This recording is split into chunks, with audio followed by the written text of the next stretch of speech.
महिमा करो। वो कहता है मेरे जो वर्कर है, 2-4 टेलर है उसके साथ में, वो उनको भी मैं संडे को छुट्टी दूंगा।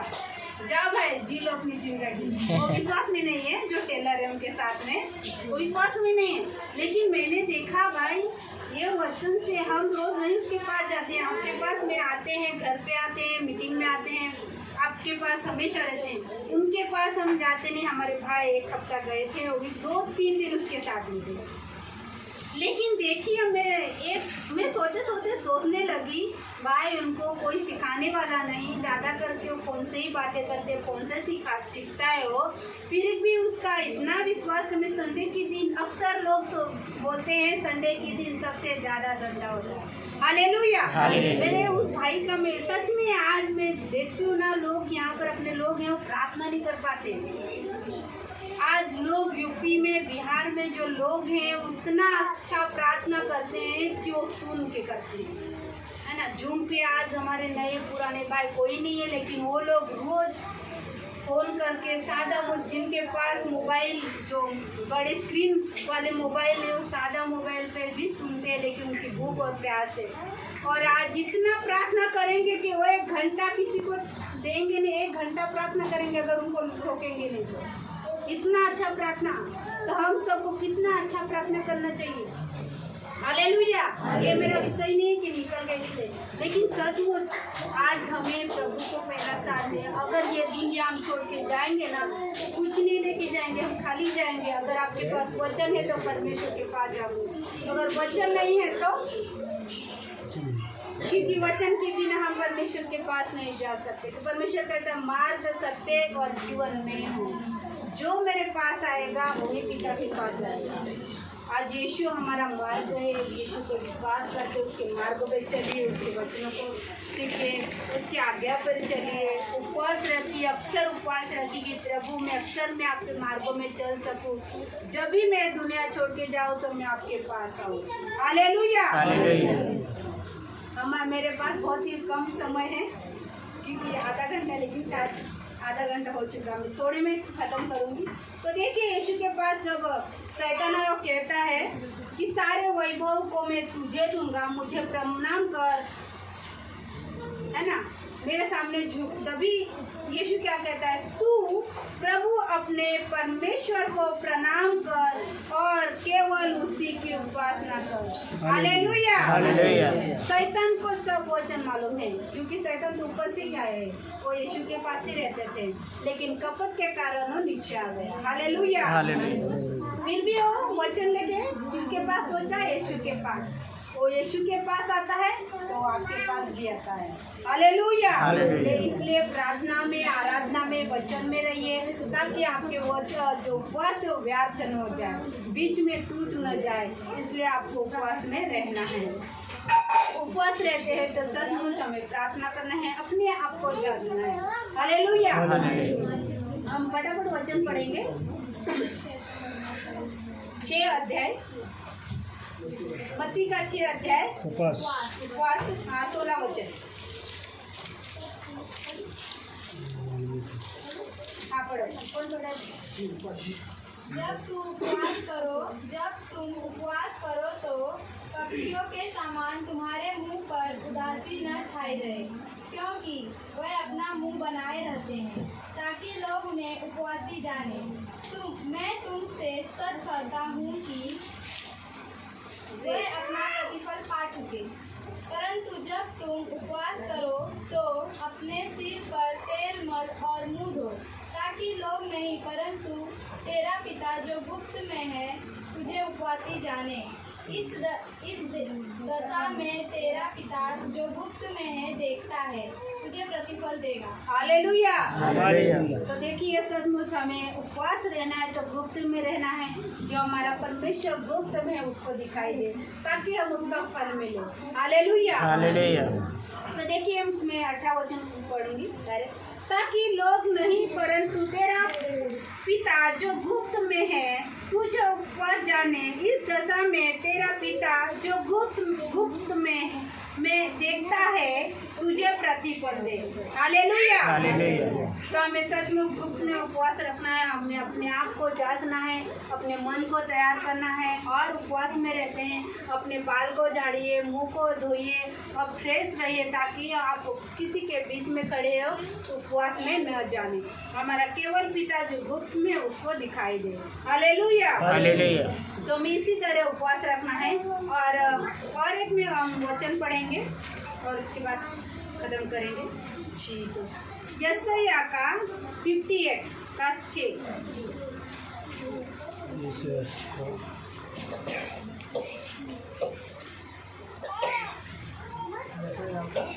हिंदी में बताइए ना। 58 मतलब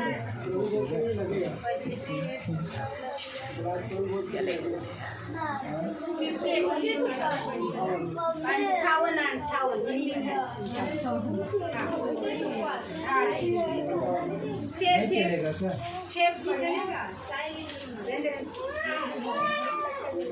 छह वचन पढ़िए, 6 वचन। 58 का 6।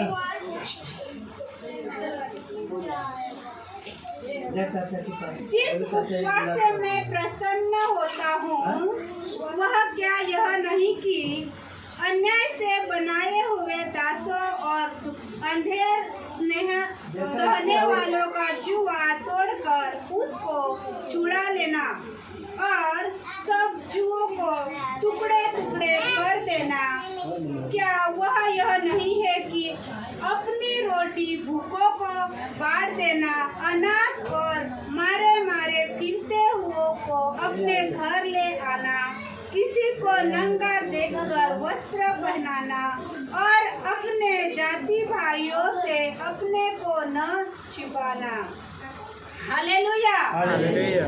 आज यहाँ उपवास रखा है तो देखिए हम जब उपवास में रहते हैं तो हमें कपटी सामान नहीं रखना है, मन को साफ रखना है। और जब उपवास रखते हैं तो हमें हमारे बीमारों के लिए प्रार्थना करना है, हमारे देश के लिए प्रार्थना करना है। हालेलुया। अगर आपके पास भूखा है तो ये नहीं कहना कि भाई मैं प्रार्थना करूंगी आपको भोजन मिलेगा। आप उपवास में अपने खाने को उसको दीजिए ताकि वो तृप्त हो जाएगा तो हम भी तृप्त हो जाएंगे। परमेश्वर कहता है जो गरीबों को दिया वो मुझे दिया, जो भूखों को खिलाया वो मुझे खिलाया। हालेलुया। तो हमें सचमुच जब उपवास में रहते हैं तो अक्सर हमें भले बातों को करना है। क्या यह नहीं है कि अपनी रोटी भूखों को खिलाना। हालेलुया। हालेलुया। अनाथ और मारे मारे फिरे हुओं को अपने घर ले आना, किसी को नंगा देकर वस्त्र पहनाना। हालेलुया। अगर आपके पास दो जोड़े है, कोई नंगा है कोई गरीब है, तो अपने में से उसको कपड़े को देना। वो क्या कहता है, हम भलाई करते हैं। सचमुच हमारे पास रहता है तो हमें दूसरों को देना है। हालेलुया। उपवास में हमें इस तरह से उपवास रखना है कि अपने से ज्यादा दूसरों के ऊपर भलाई करना है।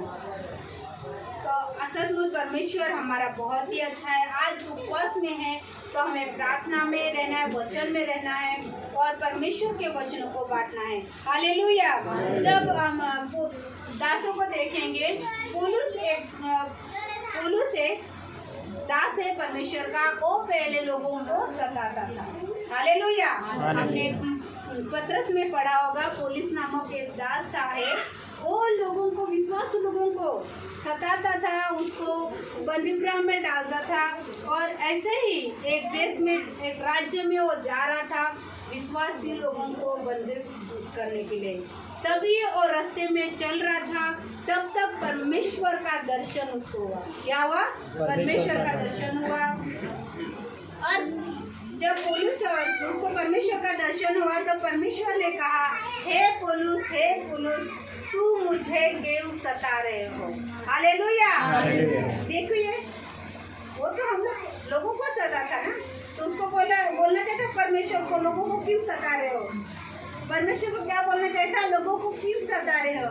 लेकिन परमेश्वर कहता है कि हे पौलुस तू मुझे क्यों सता रहे हो।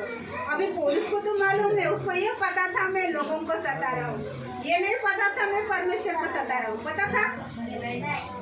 तभी उसने कहा कि जिसे तुम सता रहे हैं उस मैं यहोवा हूँ, जिसे सता रहे हो ऊपर उसके लोगों का मैं परमेश्वर हूँ। तभी वो अंधा हो गया और उसने 3 दिन उपवास में रखा, ना कुछ खाया ना कुछ पिया। हालेलुया। परमेश्वर का उसको दर्शन हुआ तो क्या हुआ होगा? अंधा हो गया, क्योंकि परमेश्वर की ज्योति है ना, हम देख नहीं सकते इतनी, ये सूरज को कुछ नहीं, उससे हार्ड है। इसलिए जब यूहन्ना जो एक दास था वो परमेश्वर के सामने गया तो डायरेक्टली नहीं परमेश्वर को देखा, परमेश्वर को दर्शन का डायरेक्टली नहीं, क्योंकि परमेश्वर का तेज को हम नहीं सह सकते, इतना तेज है। और दूसरा दास को देखेंगे, योना। हालेलुया। योना एक परमेश्वर का दास था। और निनवे एक शहर था, वो पाप में बुराई में बहुत था, और परमेश्वर ने स्वर्ग से देखा कि ये पाप में है बहुत, इस देश निनवे देश को क्या करूँगा मैं? नाश करूँगा। फिर भी परमेश्वर क्या है? दयालु है। क्या है परमेश्वर? दयालु। वो कहता है मैंने ही अपने लोगों को बनाया है, और जब वो नाश करता है उसको बहुत तकलीफ होती है। इसलिए निनवे के लोगों को अवसर देने के लिए किसको चुना? योना को। हालेलुया। कि एक बार संदेश को सुनाया जाए निनवे देश को, ताकि बदल जाए। क्या पता बदल जाए, ताकि मैं उनको नाश न करूं। इसीलिए योना को परमेश्वर ने कहा, जाओ योना उस निनवे देश में जाके प्रचार करो कि 40 दिन के बाद इस देश को परमेश्वर नष्ट करने वाला है। हालेलुया। योना डर गया, निनवे देश इतना खतरनाक है, मैं जाऊंगा तो मुझे मार डालेंगे, है ना। इसलिए वो भागने की कोशिश कर रहा था, और नाव में बैठ के तर्शीश एक गांव है वहाँ पर जा रहा था, बोट में बैठ के जा रहा था। अचानक उस समुंदर में तूफान आई और वो नाव क्या? डूबने लगी। जब डूबने लगी, नाव में रहने वाले लोग सोचने लगे किसने पाप किया कि हमारे सब पर संकट आया, है ना। किसने पाप किया कि हमारे संकट आया? तो देखिए, जब चिट्ठियाँ डाली गई, मैं शॉर्टकट में बताऊंगी, हमारे पास टाइम तो मैं, जब उसके ऊपर चिट्ठी डाली वो लोगों ने, तो किसका नाम निकला? योना का। तो बोला कि तूने क्या पाप किया है? तो बोलते मैंने ये पाप किया है कि परमेश्वर ने मुझे निनवे में भेजा था, तो मैं तर्शीश भाग रहा हूँ। तो वो लोग पूछने लगे अभी में हम लोग क्या करें आपके साथ, हम भी मर जाएंगे। योना ने कहा मुझे उठा लो, समुद्र में फेंक दो। जब वो लोगों ने उठाया, समुद्र पे पैर लगे, तूफान शांत होने लगा। ऊपर उठाया, फिर तूफान आने लगा। हालेलुया। जब योना को समुद्र में डाल दिया, तभी परमेश्वर ने मछली को भेजा, और योना किसके पेट में गया? मछली के। और 3 रात और 3 दिन मछली के पेट में योना ने उपवास किया, और तभी उसको घुटने पे आने को भी जमता ना। बाप रे मच्छी के पेट में जाना भयंकर है ना। कितना बार आया होगा, क्या क्या खाती, इतनी बड़ी मच्छी इंसान को भी निगल लेती तो क्या क्या खाती होगी। तभी उसने प्रार्थना की, हे प्रभु मुझे बचा लो, मैं निनवे चला जाऊंगा। तभी वहाँ पर 3 दिन योना ने उपवास किया, और 3 दिन 3 रात उपवास किया, बिना खाए और बिना पिए, और तभी परमेश्वर ने उनकी जीवित रखा। मछली के पेट में कोई इंसान बच सकता है 3 दिन? बिना ऑक्सीजन के तो हो गए, ऑक्सीजन कहाँ मिलेगा हमें ऑक्सीजन है तो जिंदा है ना। तो वहाँ पर परमेश्वर ने उसको संभाला। उसके बाद योना निनवे देश में गया, वहाँ पर प्रचार किया कि निनवे के लोगों को बताया कि परमेश्वर सेनाओं का यहोवा निनवे को नाश करने वाला है, क्योंकि तुम्हारे पाप स्वर्ग तक पहुँच गए हैं। परमेश्वर ने उनको पाप को देखा है, इसलिए राजा तक उस संदेश को पहुँचाया गया, और राजा ने ऐलान किया 3 दिन तक इस देश में न कोई खाएगा न पिएगा। राजा खुद 3 दिन अपने वस्त्र को निकाल के टाट ओढ़ के राख पे बैठ के 3 दिन उपवास किया। सारे दुनिया को, सारे निनवे देश को उपवास में रखा और लोगों ने पश्चाताप किया और 3 दिन रात वो लोगों ने उपवास किया और निनवे देश क्या गया? बचाया गया। हालेलुया। उपवास में बहुत सामर्थ्य है, लेकिन हमें उपवास में अपने आप को जांचना है। हम उपवास क्यों करें? उपवास में क्या करना है? उपवास करने से क्या होता है? उपवास में हमें क्या करना है? कितनी बार प्रार्थना करना है? हमारे पर निर्णय लेना है। हमें 3 बार प्रार्थना करना है। तो समय का आदर करते हुए समय पे प्रार्थना करना है और परमेश्वर से प्रार्थना करना है जिस विषय पे आप बैठते हो। हालेलुया। और देखिए वो देश कितना बड़ा होगा। हमारा भारत देश कितना बड़ा है। हालेलुया। 130 करोड़ की आबादी हमारा भारत देश है, तो वो भी उससे ज़्यादा है, लेकिन फिलहाल तो 130-135 बोल रहे हैं, लेकिन उससे ज़्यादा है। लेकिन उस देश में भी, निनवे देश में इतना लोग होगा, वो भी नाश करेगा, इतने लोगों का नाश करेगा। परमेश्वर को दुख नहीं होता है? होता है। परमेश्वर कहता है एक आत्मा नरक में जाता है, परमेश्वर दुखी क्या रोता भी है। हालेलुया। अगर एक आत्मा परमेश्वर के राज्य में प्रवेश करता है, स्वर्ग में आनंद होता है। हालेलुया। तो सचमुच आप उपवास में रहिए, वो रहते हो तो आप उपवास को यूं ही मत समझे, बड़ी बड़ी कठिनाई से हमें परमेश्वर उपवास में छुड़ाता है। हालेलुया। आज अगर इतने बड़े देश, निनवे देश को बचाया, क्या हमें छोटी सी मुश्किल से नहीं निकालेगा? निकालता है। परमेश्वर सामर्थ्य योग्य है, वो अपने वायदे का पक्का है। अपने वायदे को वो ये नहीं करता, उससे मुकरता नहीं, अपने मुंह को नहीं फेरता है। हालेलुया। और हम तीसरा दास देखेंगे, मूसा। उसने 40 दिन किया। कितना किया? 40 दिन। क्यों किया? 10 आज्ञा के लिए। कितना? 10 आज्ञा। परमेश्वर ने कहा मूसा तू सीने पर्वत पे आ जाओ। कितने? सीने पर्वत। सीने एक पर्वत था, बड़ा पहाड़ था। उस पहाड़ पे गया और कहा कि मैं तुम्हें 10 आज्ञा दूंगा। तभी मूसा सीने पर्वत पर 40 दिन और 40 रात भूखे और प्यासे 40 दिन उपवास रखा। हालेलुया। कितना दिन? 40 दिन और 40 रात उसने उपवास किया और वहाँ पर परमेश्वर ने उनको संभाला। और उसके बाद, हालेलुया, और उसके बाद उसको 10 आज्ञा मिली। तो आज हम कैसे उपवास करते हैं उसके अनुसार। हालेलुया।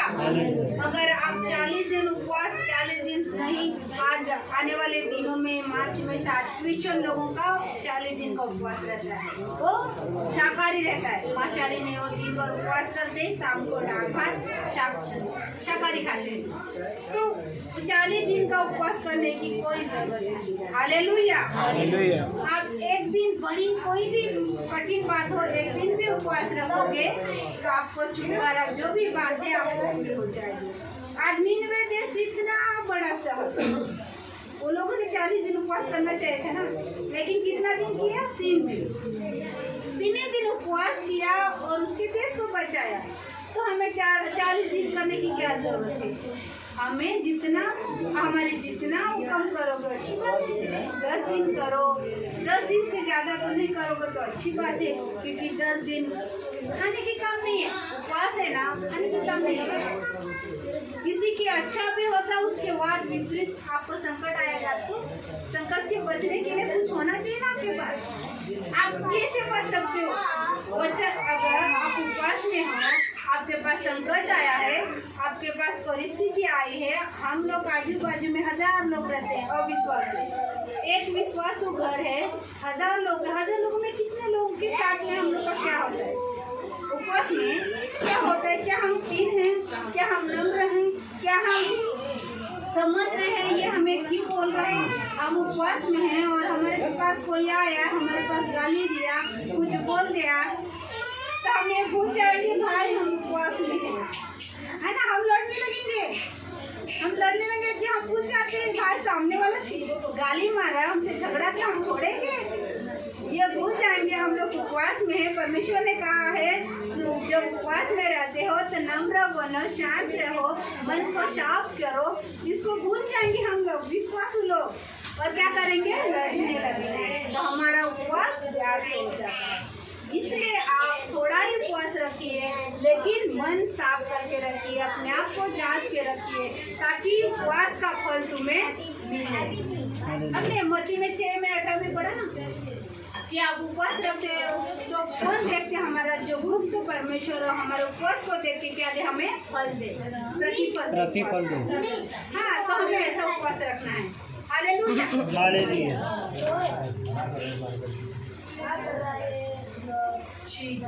हालेलुया।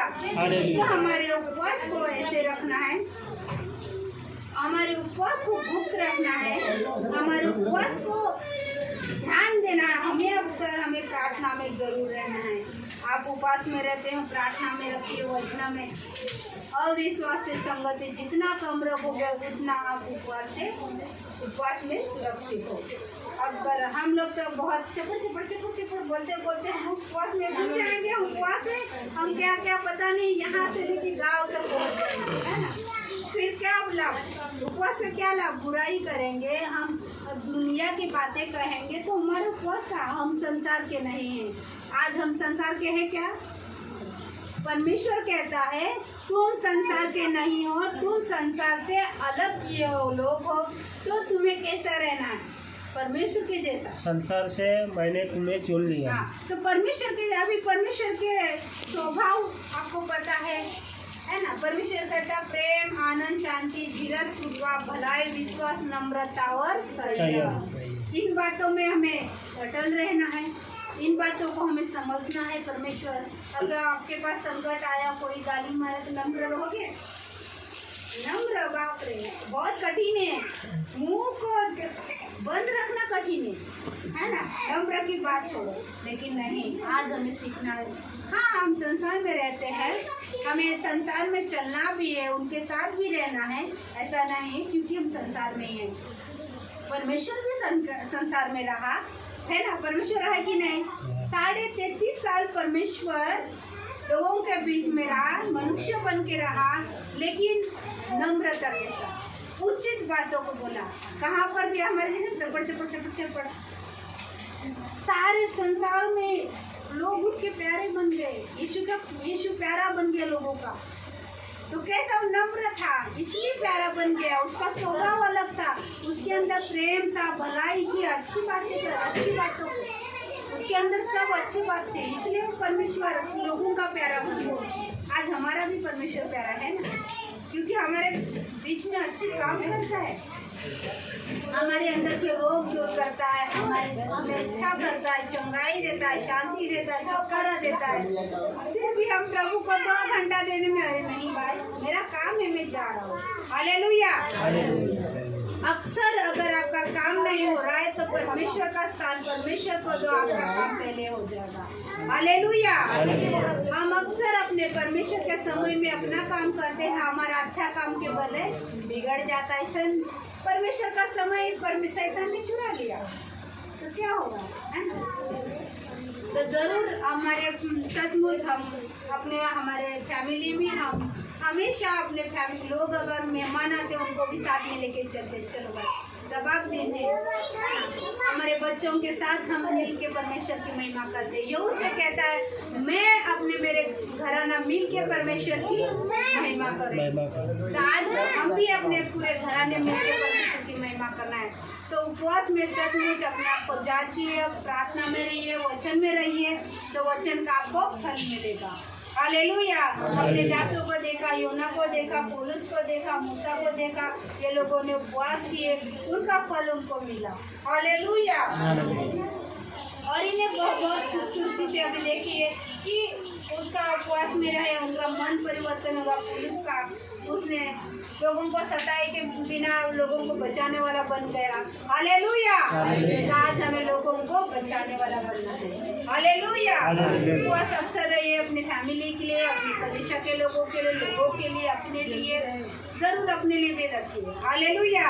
अगर हम स्वस्थ हैं तो हम दूसरे के लिए भी प्रार्थना करेंगे, उपवास करेंगे। तो जय मसीह की परमेश्वर इन वचनों के द्वारा सभी को आशीष करे। आमीन। आमीन।